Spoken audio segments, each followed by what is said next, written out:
Hello Team Frog, my kitchen is clean.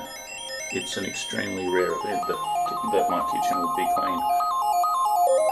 So in honour of this groundbreaking development, I'm going to make some spaghetti bolognese. And I don't have something to hold the camera with, so the cinematography is going to be pretty limited in comparison to my usual online cinematic movies. But anyways, let's get started. I'm going to put some celery in there. I'm just getting the sand out of the celery, if there's any sand in the celery. Spaghetti bolognese.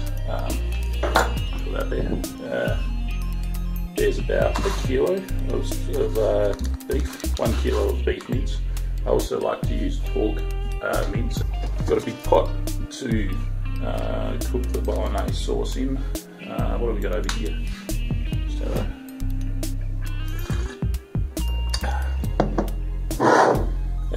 I haven't actually tried this pasta sauce before. You wouldn't get it outside of Australia, I don't think. There's nothing really special about it. It's sort of a high-end pasta sauce. I don't like that the jar is fairly small. Olive oil, extra virgin olive oil, garlic, probably imported from China, unfortunately, celery, onion, chopping block, and what have we got up here? Some spaghetti. Barilla is my favourite brand of pasta and spaghetti. I also have Parmesan cheese. This is not the best quality Parmesan cheese, it's just the supermarket brand, Woolworths brand. But yeah. Alright, so I'm going to chop some onions just now, and I might just put the camera down for a tick and then I'll chop them and I'll show you the results. Chuck the mince into the pot straight away and get that going. The mince is currently it is frozen, but that's okay. I'm basically showing you what I do when I cook. It's come to my attention that not everyone knows how to cook. I'm going to set that to number 5, and I'm going to, so if you don't know how to cook, doing this with one hand. I've always been greedy, so I like to eat. Make sure you take the absorbent thingo off if there is one. There is one. If it's really frozen, you might want to leave it on there until it thaws off. Basically, defrosting and cooking is one continuous process. You don't want to end up with any of this absorbent mat in the mince. Alright, so that can go in the bin. Alright, good. So that's in there. What I'm going to do as well is I'm going to add some water.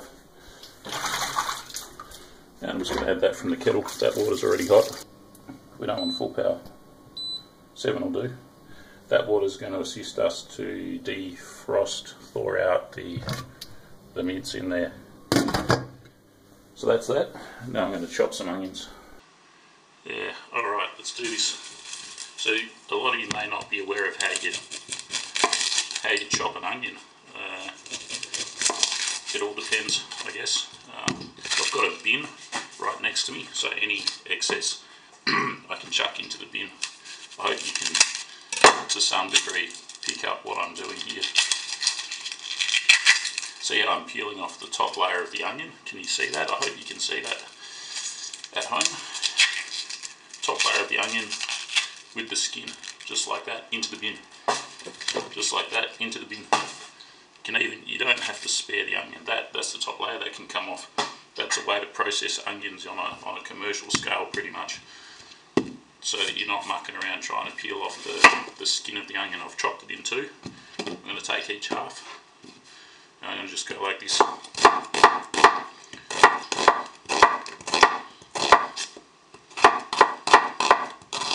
Again, I apologise if at home it's a bit difficult to see this. So you're just getting the onion, you're just chopping along the grain of the onion.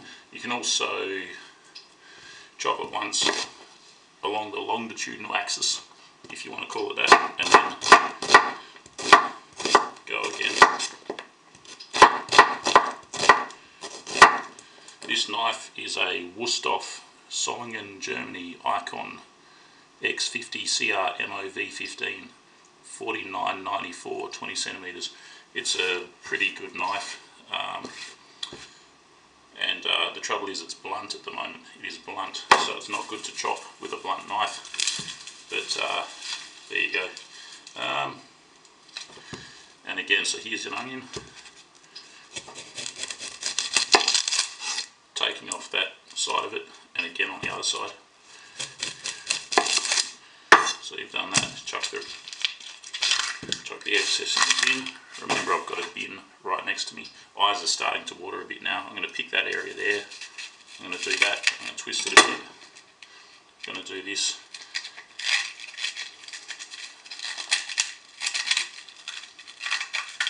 That's for the sake of the example. That's probably a bit excessive, how much of the layers I've pulled off there, but it's just to give you an example that chopping onions doesn't have to be too difficult. It's not too difficult. And chop that in half, and I'm going to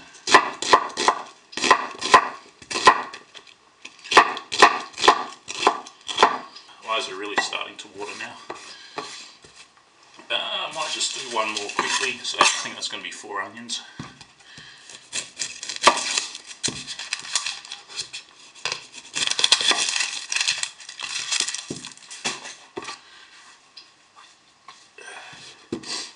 Yep, eyes are starting to water.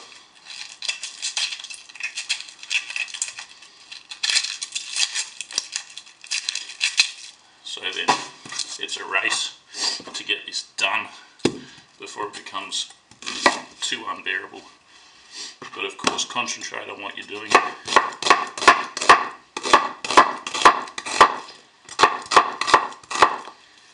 And above all, do not engage in romantic fantasies while you're chopping onions, because you'll chop your finger off. Alright, that's the onion chopped. Now I'm going to take that out.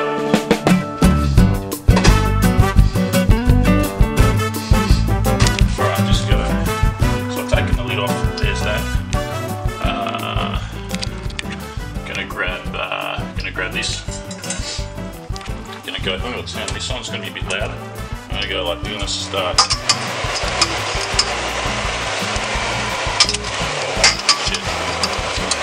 Hard to do things with one hand, I'll tell you that. See how it's starting to go brown. Taking that layer off there.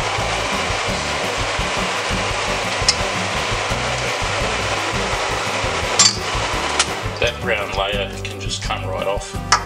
You want to take it off because it insulates the frozen stuff in the middle. So you see there's that brown layer. You just want to keep on that every now and then, periodically peeling off that brown layer off the sides and off the edges. That onion's really stinging the eyes. Got watering eyes right now. If someone saw me, they'd think I was crying.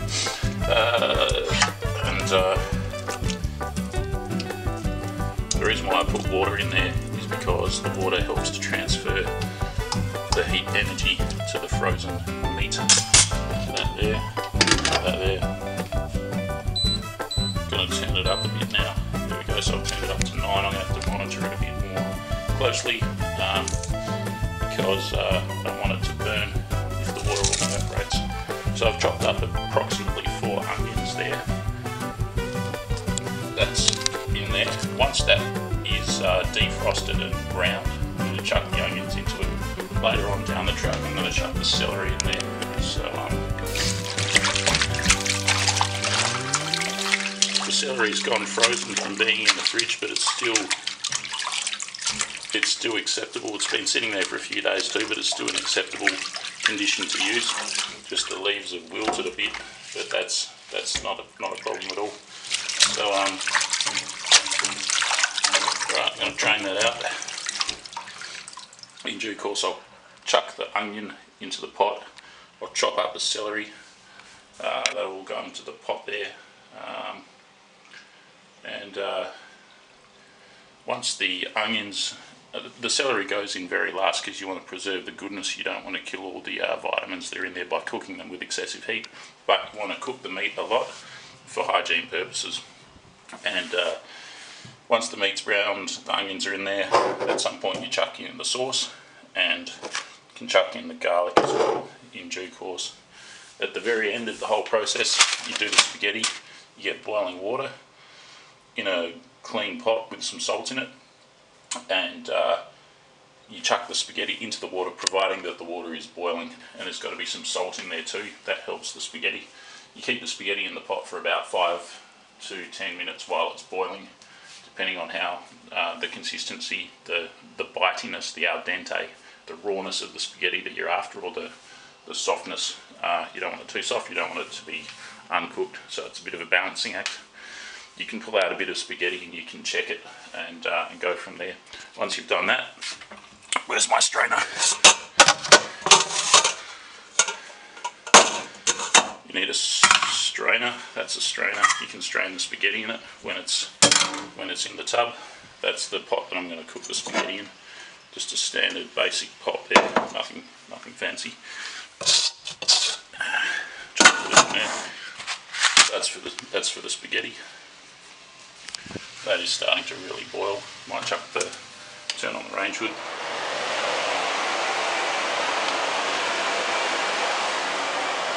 Alright, then I'll see you in a bit. I'm back again. That's the remnants of the celery there, and that's the product there. Even though it's been washed out in this, it's a bit frozen there, you can see. Even though it's been washed out, there's still going to be some sand and dirt in there because that was very closely bunched up. So I'm just going to wash it under the tap for a bit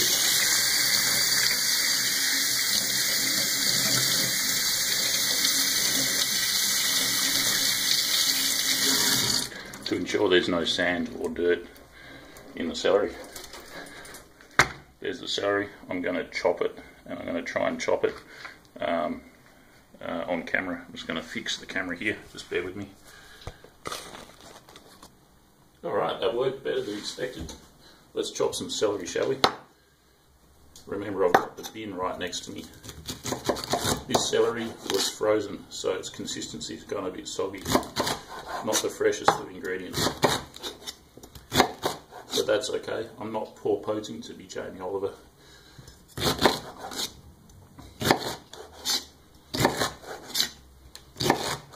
Again, don't think romantic thoughts about your girlfriend while you're chopping.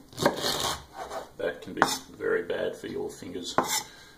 So the celery goes in last. The onion goes in fairly soon once the meat's browned. This knife is blunt. You want a knife that's not blunt. This is a high quality knife. It's probably, I don't know, $200 or something. But make sure that you keep it sharp. I've been chopping with a blunt knife and it's not a very good thing to do. It doesn't cut properly, wastes time, and it's dangerous because you need more force to chop.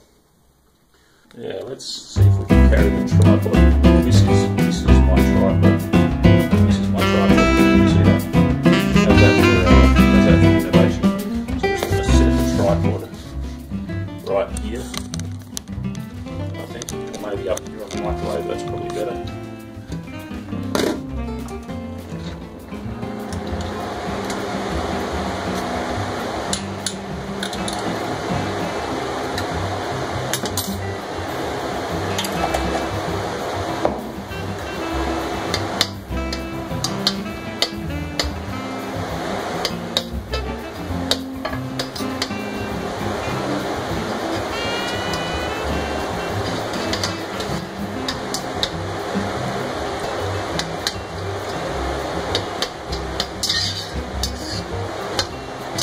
Yeah, do you see the consistency that we've achieved there? I might move the camera a bit. Hopefully I don't drop the sauce.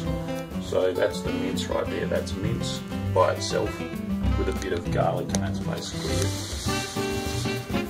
Pretty dangerous to put the camera there because it's right next to the sauce. But we make some pretty decent food form.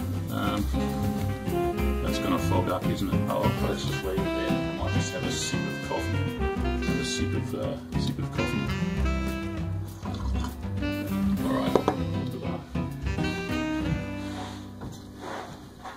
got 2 hands free, I'm going to chuck the onion in. I'm going to do that just like this. So the meat's browned and the onion is going in.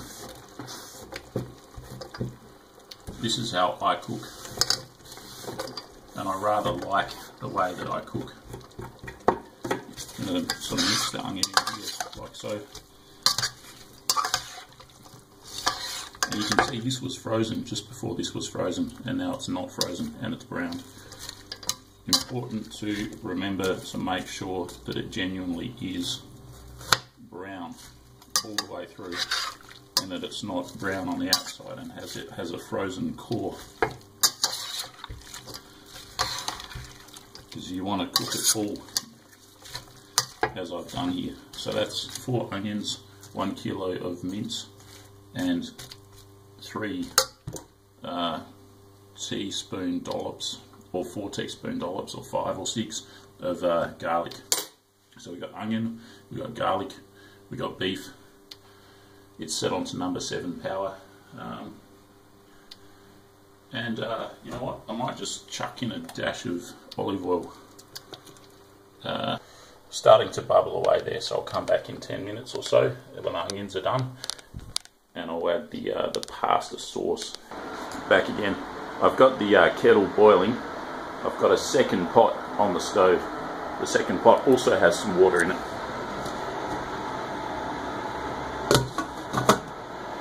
And the second pot is set to P. The second pot is set to P. P for power. So I've got water boiling in the kettle.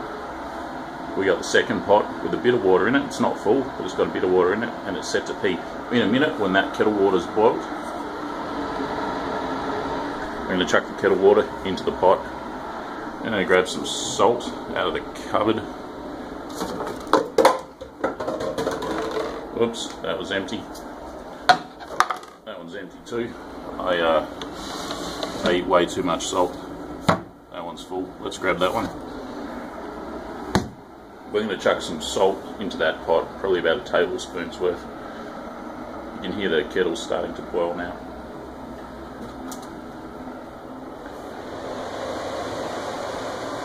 And I've just turned the exhaust fan on. We'll probably need 2 kettles worth of water to boil successfully. Alright, so you can see that's starting to form bubbles in the bottom there, which indicates that it's on its way to boiling.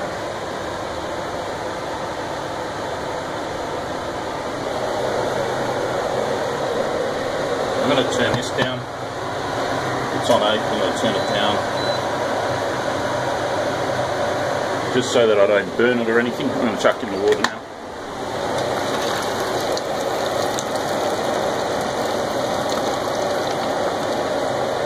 You know what, that's probably enough water. That's probably going to do it. Lid back on to retain the heat. Again, doing everything with one hand, it's always a challenge. Hang on. Alright, sorry about that interlude. Here's the barilla. I've ripped off the end. That is going in the pot when the pot is boiling. Alright then, let's do this. There's a bit more water.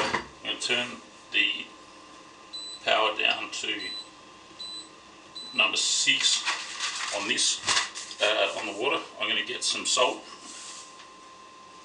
Everything has to happen quite quickly now. I'm going to get some salt in my hand, chuck it into the boiling water. I've turned this down and I've stirred it. It's about ready to have the sauce added to it. That water's boiling.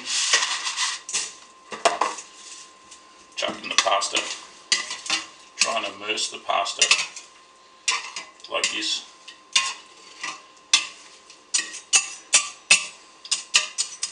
Try and get the pasta in there. Try and get it all in there like this. Alright, that'll do for now. Turn that up a bit. It's on 8, and I'm going to stir this and I'm going to chuck the pasta sauce in.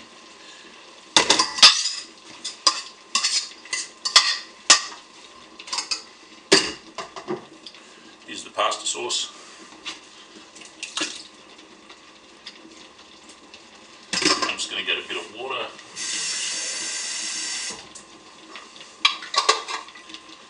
in there, good shape. Chuck this in the recycle. Alright, and just wipe my hands a bit there, done. So we've got this boiling, we've got this simmering, it's on 4, I'm going to turn it up to 7. This is going to boil for 5 to 10 minutes.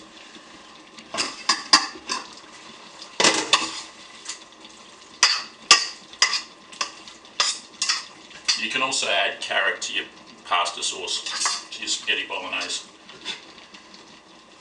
Adding carrot, either chopped carrot or grated carrot, particularly grated carrot, goes very well. Don't let the pasta be one homogeneous lump. It'll form into a lump if you don't stir it. And I think that the salt helps it to not be a lump. I think the salt helps to break the pasta apart or to keep it separated. The whole cooktop has just turned itself off because I've spilt water on the control panel. So I'm going to have to give that a clean. You can hear the cooktop complaining because I've spilt water. Just clean that up a bit. 1, 2, 3, that'll do it. Right. What a dramatic interlude. Right, so that's back on full power. This one's going on to number 7. I'm going to put it on to number 8 just to get it up and running.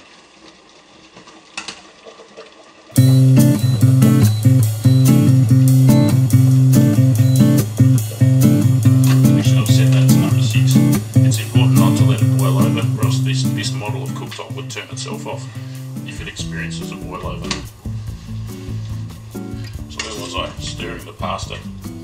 I've put salt in there, as you know, and I think that helps to do something about the boiling point of the water, and just it's not for taste. Putting salt in there is not for taste, it's to make the pasta cook properly. It's not essential, but it's a lot better than if you don't use salt, in my opinion. Right, that's good. So we basically want this to be boiling along, but not overflowing. That's the trick, that's the task right here. Get this to boil without overflowing, and to get this to basically simmer.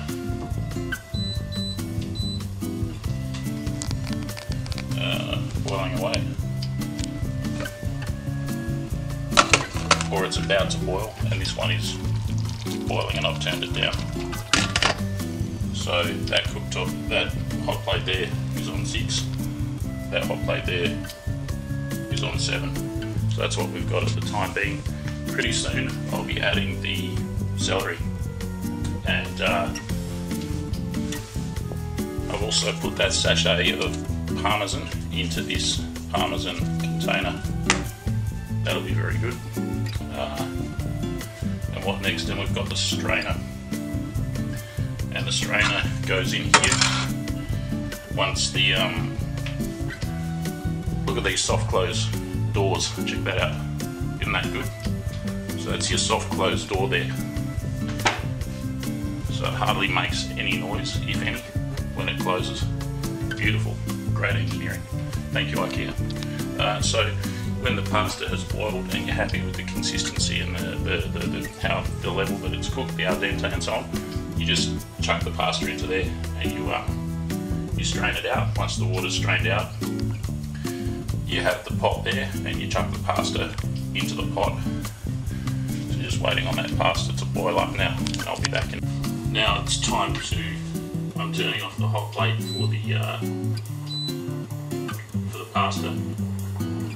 I'm keeping the sauce simmering. I'm going to transfer this across. I'm carrying it with 2 hands. I'm carrying it very carefully. That's what I've got there. And it's going to go into this strainer right here. Again, very carefully. This is boiling water.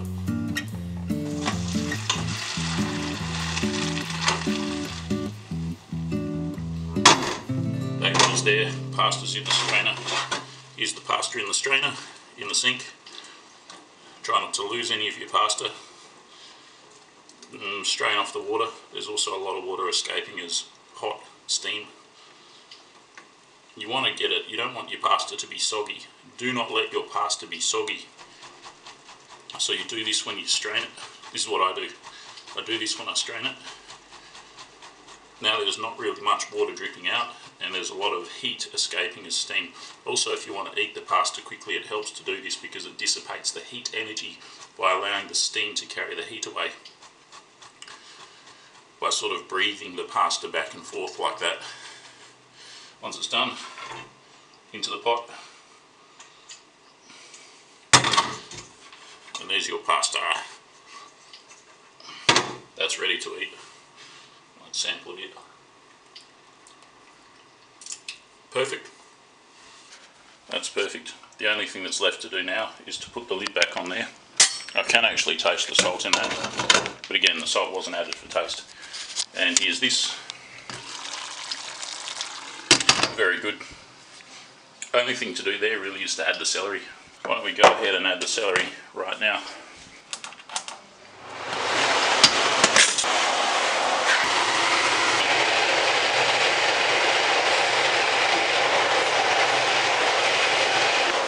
We have celery. Give it a bit of a stir on this nice autumn, blustery, windy, semi-cold day.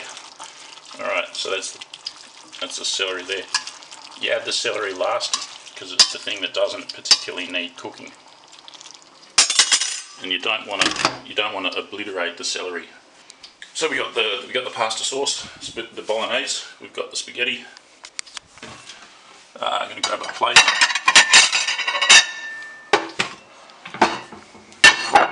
There's a plate. And the bin. The bin, very important. Very important to have a good bin to chuck all of the waste into. Particularly when peeling onions. Great. I'm just going to let it cook for a bit just to add some heat to the celery and let that sort of absorb the juices of the bolognese. Absorb some of that onion and garlic flavouring. You can also add, I usually add bolognese herbs. You can add some pepper.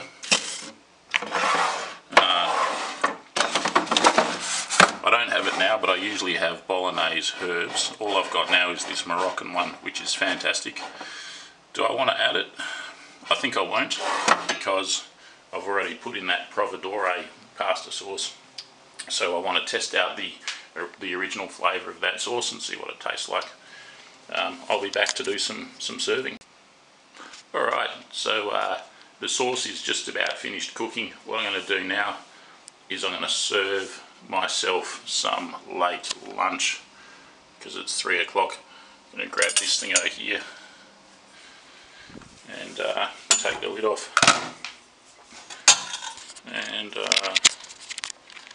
alright, one-handed again. Lift up some pasta like such. Transfer to the plate.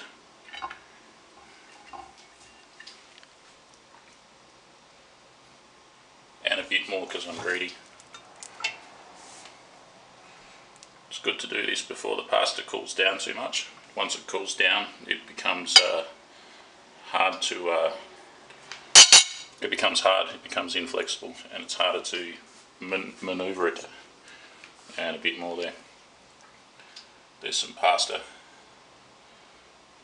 Yeah, pretty nice, eh? That there is going along quite nicely. I'm actually going to turn it off now. I'm going to grab this. Actually, no. I'm going to grab this one. So I was going to use that one, but instead I'm going to use this one.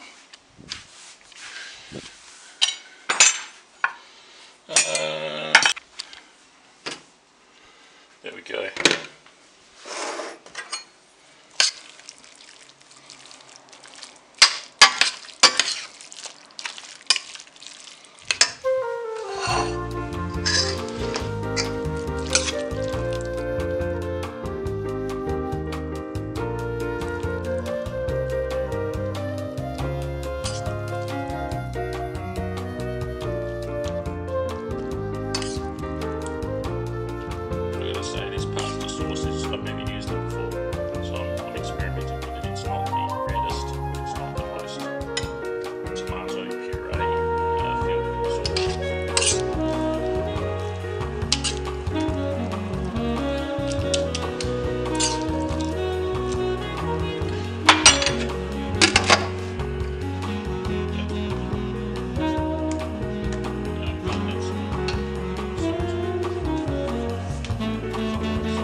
Parmesan sauce. Parmesan cheese. I rather like cheese. You don't have to add as much as I do. And honestly, usually I add more than that. So there you have it. There is some spaghetti bolognese, and you can have it with a bottle of wine too. It's very nice. You have been watching Sundays with Froggy Frog 9000. I'm Froggy Frog 9000. Thanks for watching. Don't forget to subscribe to my channel, smash the like button, and consider donating either through cryptocurrency or Patreon. All donations really help me to create further quality content for the channel. Also, please consider sharing this video with your friends and family, and I'll see you next Sunday for the next exciting episode of Sundays with Froggy Frog 9000.